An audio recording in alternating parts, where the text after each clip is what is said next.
And some encouraging news when it comes to the economy's job numbers. October's employment numbers are out, and the government says more private sector jobs were created last month than expected. CBS News senior business correspondent Anthony Mason reports.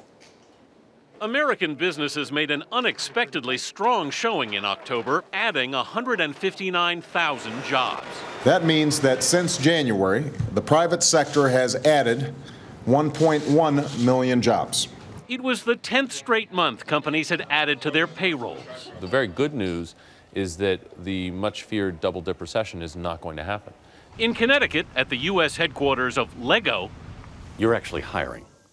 We are hiring right now, yes. The toy maker is building up its workforce by 10%, adding 40 jobs. Everything from marketing to sales to IT to customer service. Was there any hesitation at all about hiring, given where the economy's been? We've actually been stretching our workforce for the last 3 years, and we're at a point where we can't do that anymore, so we have to bring more people in. It was companies like Lego that helped American business have its second biggest hiring month in more than 3 years.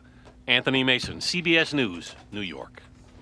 While the job numbers were good, they weren't good enough to beat the budget of unemployment and move it down from 9.6%. And with a new Congress in control, is there any plan Democrats and Republicans can agree upon to put more Americans to work? Joining us now is Michael Santori, associate editor at Barrons. Great to have you with us, Michael.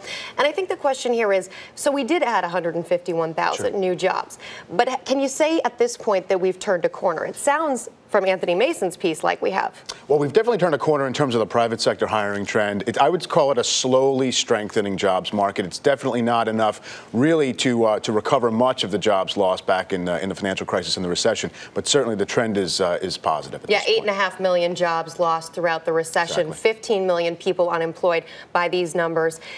At what point do we say, okay, we're going to really take those jobs back? It's hard to say at this point. The encouraging thing are the leading indicators of job growth. The work week was lengthening last month. That shows that employers have to keep people on longer shifts. Pay was up. Temporary hiring was positive again. And that usually means big companies, which are very financially strong right now, as a matter of fact, should be starting to do permanent hiring before too long.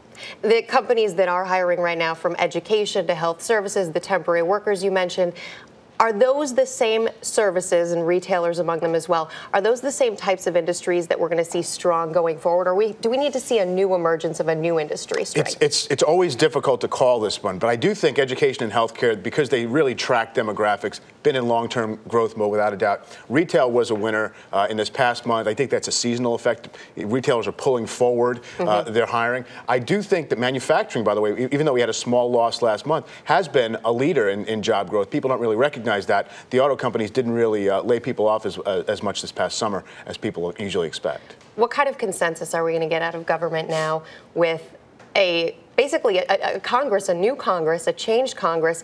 Is there a chance that Democrats and Republicans can come together on this issue and find a solution? Well, I don't know that there's a magic formula, even if they could actually agree on something. I do think you're going to see the debate surrounding extension, perhaps, of some of the Bush tax cuts, which is going to be one of these reckoning points the new Congress has to deal with out there. And there's probably going to be an effort among the Republicans to try to roll back some business regulations and maybe some additional bureaucracy that they're complaining about right now. To me, those are not the decisive factors of why job growth has been weak. It's that the economy has been in a slow recovery mode. Businesses haven't seen the demand that requires them just yet to hire a lot of folks. Michael Santori, thank you for being with us this morning.